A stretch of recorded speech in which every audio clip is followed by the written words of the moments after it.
En l'an 79 de notre ère, le Vésuve, un volcan ombrageux du sud de l'Italie, explose et enfouit la ville romaine d'Herculanum sous une épaisse coulée de boue.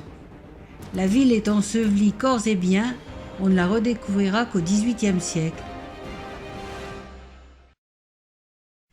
Les premiers archéologues comprennent vite qu'ils sont en train de remonter le temps, tant la fin fut soudaine, tant la lave a figé et préservé l'espace en un instant. L'histoire de la ville s'écrit clairement dans les rues, les bâtiments, les objets, les corps qu'on ramène au jour, tous authentiques. Premier regard sur la ville, en bas, le port.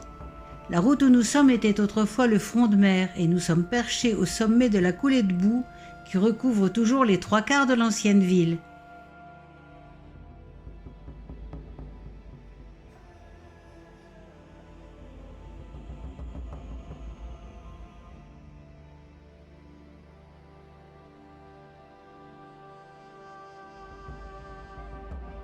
La passerelle est la sortie du site.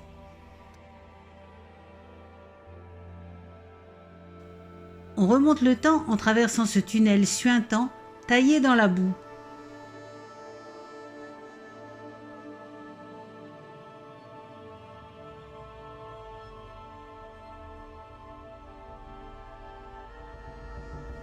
Les hangars à bateaux et les entrepôts ont servi de refuge aux derniers habitants, venus s'abriter des projections en attendant un bateau qui n'est jamais venu. La mort les a saisis, blottis les uns contre les autres, statufiés pour l'éternité.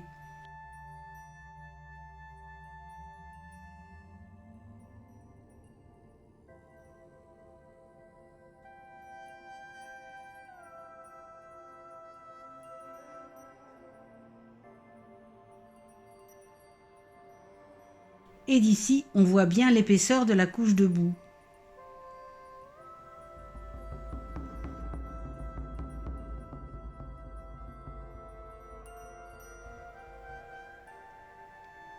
La terrasse de Marcus Nonius Balbus, un proconsul romain à qui ses compatriotes ont érigé un autel funéraire en reconnaissance des grands travaux qu'il fit effectuer dans la ville. Il fit entre autres restaurer les murs d'enceinte et les portes de la ville, construire une basilique, la Basilica Noniana, en l'an 32 avant Jésus-Christ.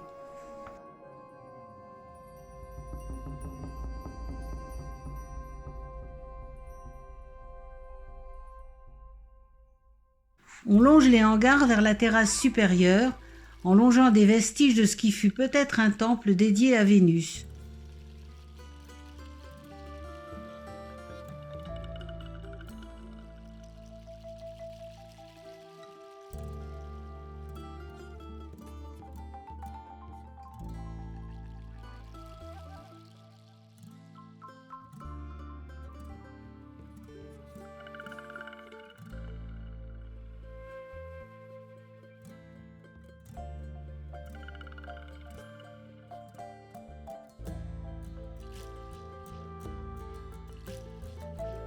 La Casa del Bicentenario est ainsi nommée car elle fut découverte exactement 2 siècles après le début des fouilles.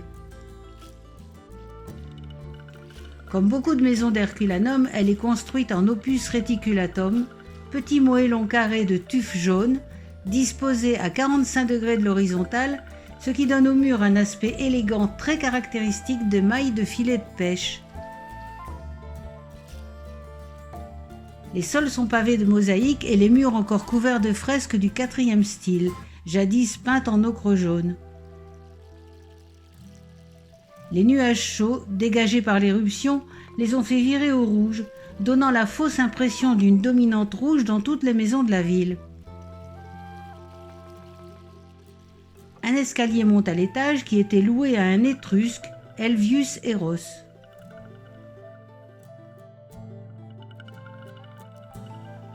La Casa del Salone Nero n'est pas la plus grande, mais peut-être la plus luxueuse de la ville, à cause de la qualité des diverses maçonneries utilisées pour sa construction. On y a trouvé des tablettes cirées qui nous renseignent sur son propriétaire, L. Venidius Henicus.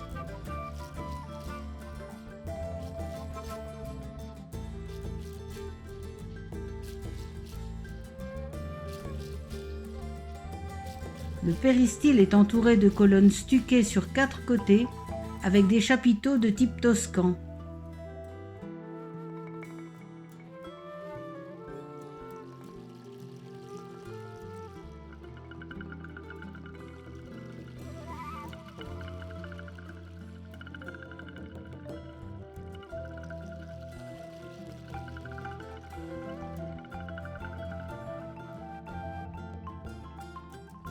La salle noire est composée de maçonnerie très décorative, de mosaïques, de carreaux de marbre.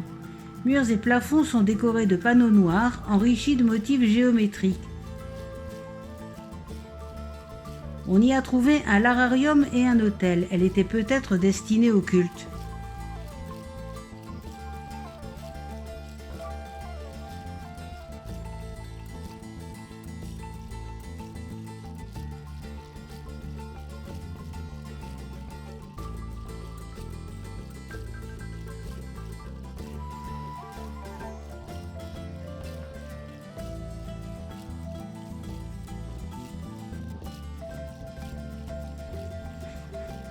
Le thermopolium, c'est le fast-food de l'époque, contrairement à la taberna qui vendait des denrées alimentaires. On pouvait y manger et boire pour un prix modéré. Mais leur réputation n'était guère flatteuse, leur clientèle se composant de gens modestes, esclaves et même voleurs, selon les commérages de Plaute.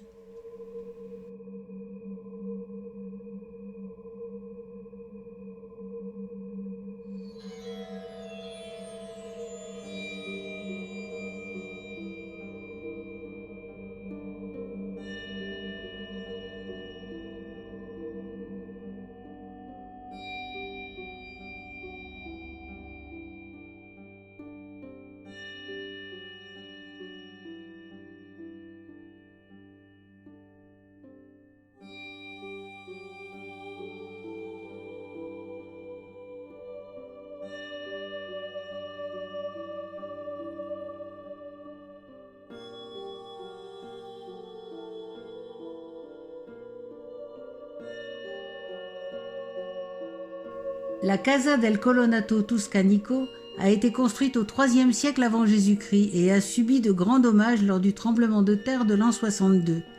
Elle a donc été restaurée, reconstruite et décorée dans des styles mélangés. L'étage supérieur est divisé en 4 appartements. Propriété d'un décurion puis d'un affranchi, on y a trouvé des pièces d'or pour une valeur de 1400 sesterces.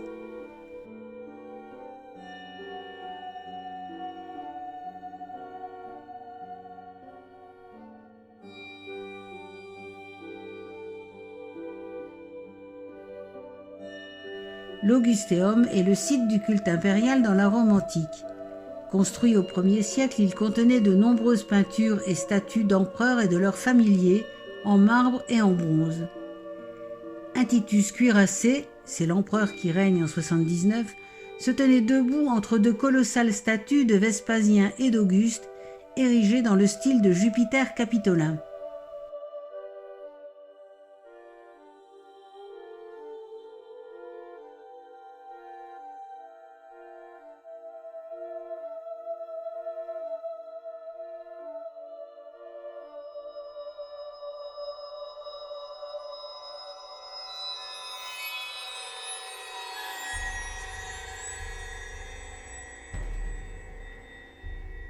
Ici, le collège des Augustales. Les Augustales sont des esclaves affranchis qui se vouent au culte de l'empereur déifié, un genre de diacre ou de prêtre. Ce culte est célébré dans le collège, construit au carrefour du Decumanus Maximus et du Cardo III supérieur. L'espace principal est divisé par 4 colonnes supportant un toit plat. À leurs pieds, des statues de Jules César et d'Auguste représentées en dieu. Sur le fond, une niche vraisemblablement destinée à la statue de l'empereur régnant. Les murs sont couverts de scènes mythologiques, de peintures de dieux, des différents exploits d'Hercule.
La maison des deux atriums se distingue par ses 2 étages, séparés sur la façade par une ligne de démarcation en terre cuite et un visage de méduse contre le mauvais œil. On y a aussi trouvé des tablettes de cire.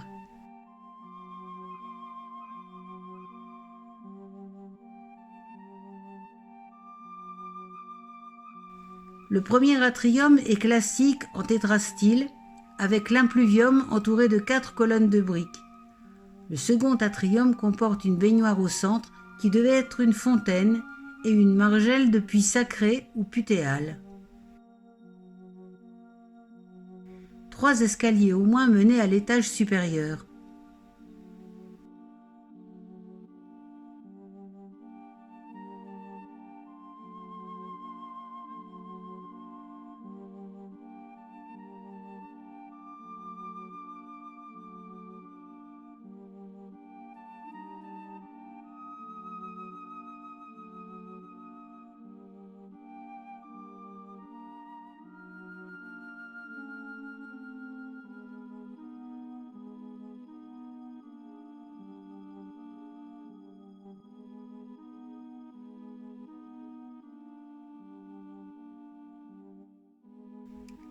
Les thermes du forum, appelés ainsi à cause de la proximité, datent probablement du 1er siècle de notre ère.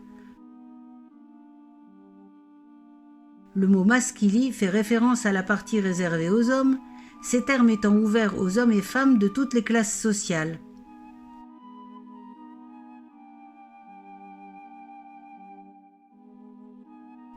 La grande mosaïque au Triton se trouve dans l'apoditérium ou vestiaire des femmes. Cette pièce étant le passage obligé avant l'entrée dans les bains, c'est souvent la plus décorée, avec de nombreuses niches creusées dans les murs pour y déposer ses affaires.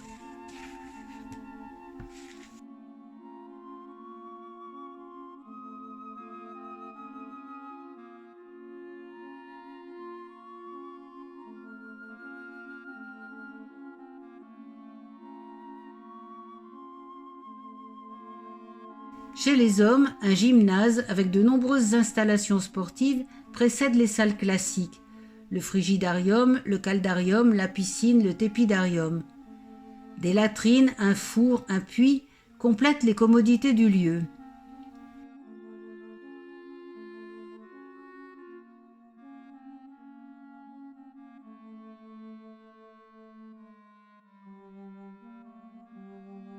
Et dehors, tout à côté, se trouve un espace pour les conférences.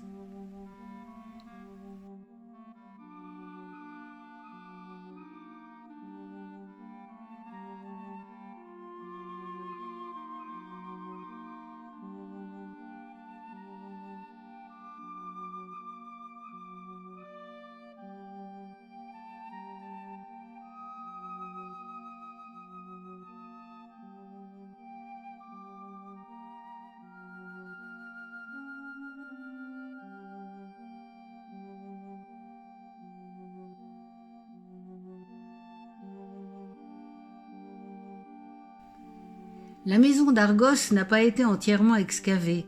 On y entre par une porte secondaire percée dans le mur de la maison voisine. Son nom lui vient d'une fresque du péristyle, aujourd'hui perdue, qui représentait Argos regardant la nymphe Io.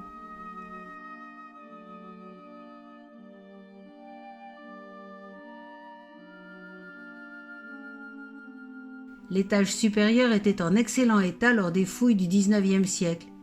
Il fut détruit en 1875, à l'exception d'une salle au-dessus de l'exèdre, couverte de fresques à fond rouge.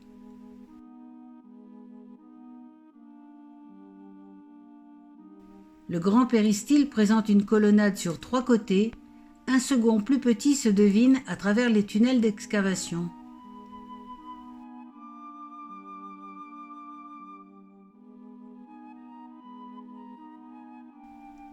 La Casa del Scheletro, ainsi nommée car on y a trouvé le premier cadavre de la ville. Avant de commencer les fouilles du port, les archéologues pensaient que la plupart des habitants avaient quitté la ville avant la coulée finale. Mais ils étaient environ 340 entassés dans les hangars, ce qui en fait un groupe de victimes antiques du volcan presque le plus important au monde.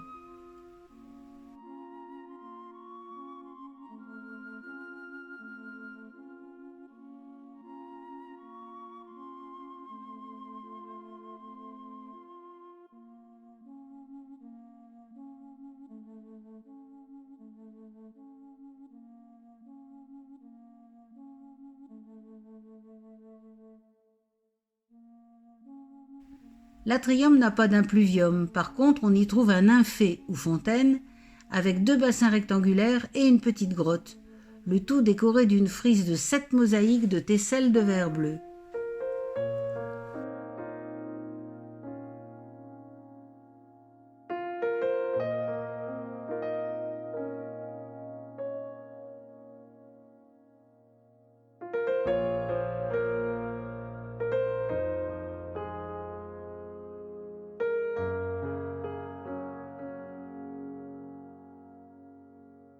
Encore un thermopolium dans la rue commerçante d'Herculanum, avec son fameux comptoir en L creusé de marmites en terre cuite servant de foyer.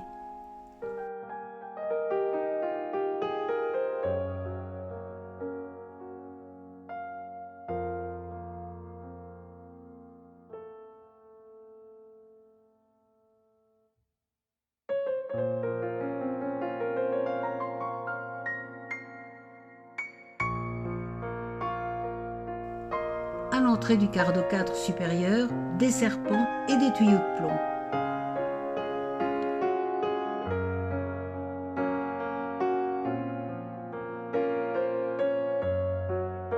La Casa del Bel Cortile. Cette maison à la belle cour n'a pas le style habituel des maisons romaines. On y entre directement dans une pièce servant de vestibule et d'atrium, décorée de fresques du IIIe style.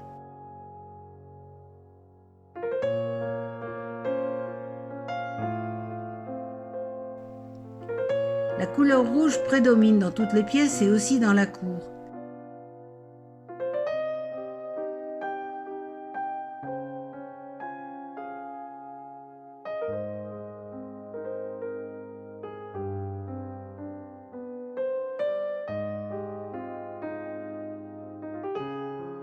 Un escalier en maçonnerie couronné d'un parapet de pierre mène à l'étage supérieur.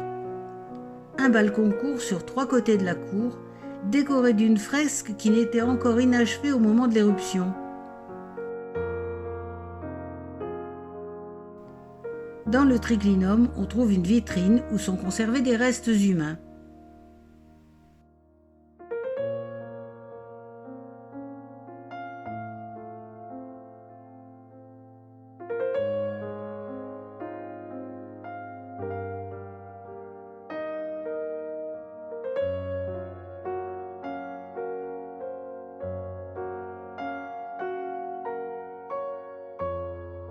La Casa di Nettuno et Amphitrite est plus ancienne que sa décoration, qui semble avoir été restaurée dans le IVe style suite au tremblement de terre de l'an 62.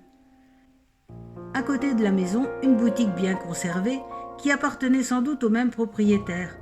On y a trouvé un comptoir en maçonnerie, de nombreuses étagères portant des amphores et de nombreux meubles, en partie calcinés.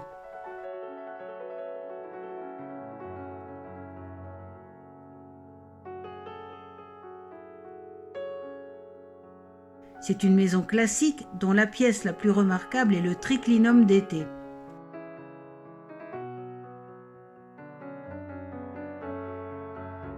Au centre, un bassin de marbre. Au mur, un nymphée à 3 niches décorées de mosaïques en pâte de verre. Au-dessus, un masque de silène. La grande mosaïque représentant Neptune et Amphitrite est également en pâte de verre. On y trouve les traces près du nymphée d'un emplacement pour un petit orchestre.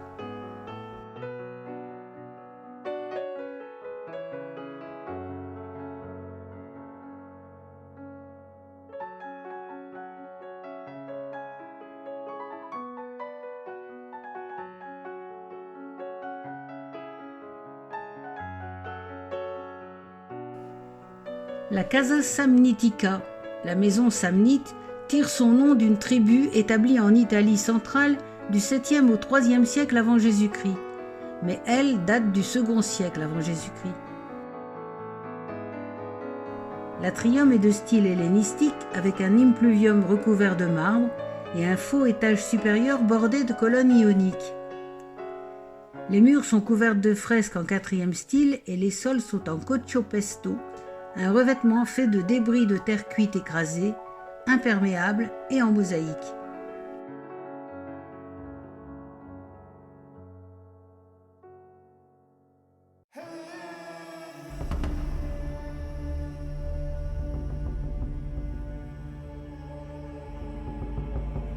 On trouve des graffitis sur les murs. L'un mentionne la famille Spunes Lopi, probablement les propriétaires. L'autre est un animal de bas, indéterminé et probablement plus récent. Le propriétaire ayant eu des revers de fortune, le jardin a été vendu ou loué à la maison voisine, la maison du Grand Portail. L'étage a été isolé du rez-de-chaussée, relié à une entrée extérieure et loué séparément.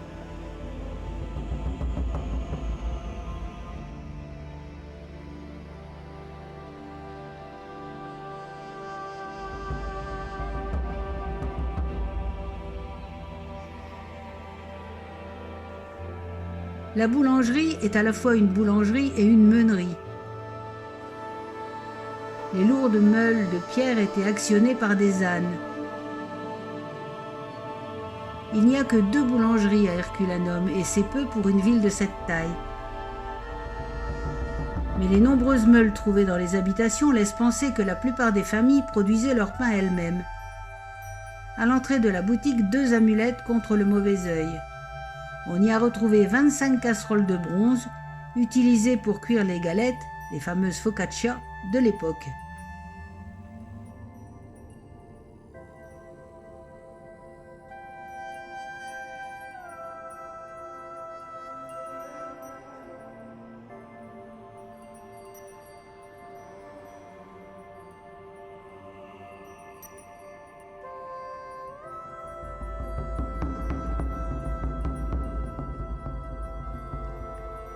La grande taberna se trouve au rez-de-chaussée d'une habitation de particuliers. C'est un local destiné à la vente de produits de détail, céréales, froment, pain, vin, tissus et bijoux. Située non loin du forum, elle était destinée à brasser un certain volume d'affaires et elle joue un rôle important dans le développement économique de la cité. Le gérant d'une taberna s'appelait le tabernari. C'était souvent un affranchi travaillant pour un patron. La taberna a donné le nom taverne, tavernier, avec un sens aujourd'hui différent.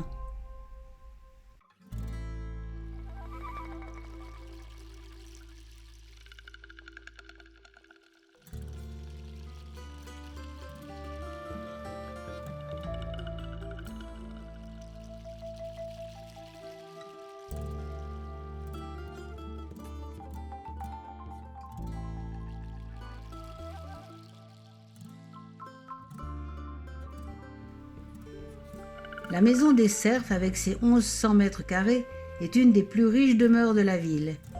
Sa pergola et sa terrasse panoramique ouvraient sur la mer. Dans le jardin, des meubles de marbre et 2 groupes de statues évoquant l'univers de la chasse. Les peintures du corridor, représentant une frise de petits cupidons, sont maintenant au musée de Naples. Les propriétaires vivaient au rez-de-chaussée et les domestiques à l'étage. Les sols sont pavés de carrelages aux motifs tous différents.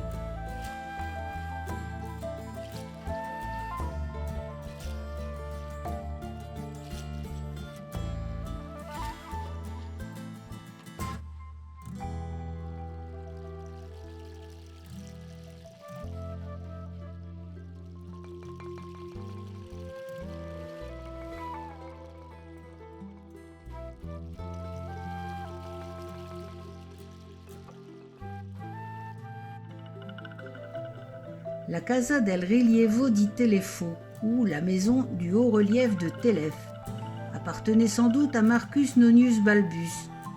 Le haut relief qui donne son nom à la maison raconte un épisode du mythe de Télèphe assez mal connu, car les sources anciennes multiples sont contradictoires.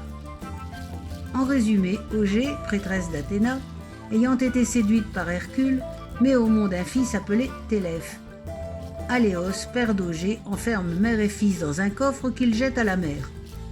Ce coffre fait le tour du monde, le monde connu, et atterrit en Asie mineure chez Teuthras, roi de Mysie, qui épouse Augée et adopte l'enfant. Les aventures de Télèphe se confondent ensuite avec celles des guerriers troyens, en guerre à cause d'Hélène et de Paris, comme on sait. Au linteau, entre les colonnes, sont suspendus 8 oscillas, des disques de bronze représentant des scènes dionysiaques. De nombreuses pièces, et même l'écurie, ont encore leur sol de mosaïque à dominante blanc et noir. Les colonnes de briques sont couvertes d'un stuc rouge, alors que les murs sont peints de fresques du IIIe style, en ocre jaune. Les fouilles sur la plage ont mis à jour 30 mètres carrés de morceaux de bois non carbonisés, peints en bleu et rouge, probablement une partie du toit.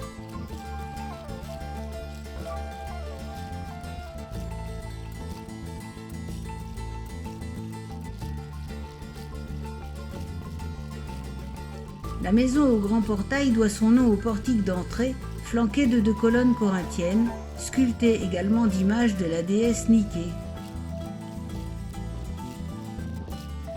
Elle est construite sur ce qui était jadis le jardin et le péristyle de la maison voisine, la maison samnite.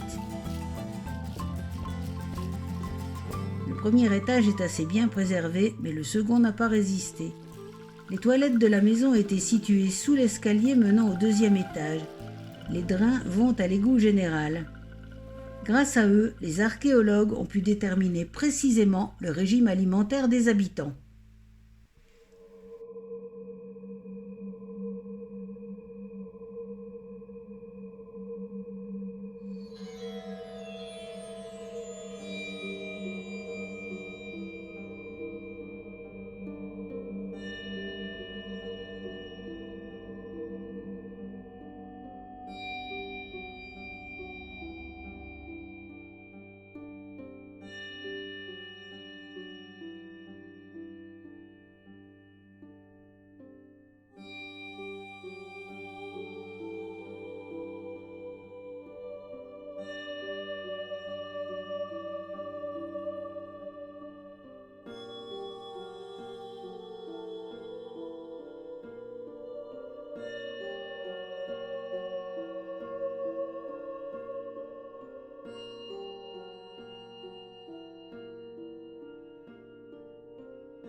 Herculanum, disparu sous les boues du Vésuve pratiquement en même temps que sa voisine Pompéi, a eu la chance dans son malheur de ne pas brûler et de ne pas subir ou peu d'explosions, ce qui a laissé beaucoup de documents, tablettes, meubles, nourriture même, sinon intacts du moins très reconnaissables et directement lisibles par les archéologues. Un témoignage toujours vivant pour les générations futures.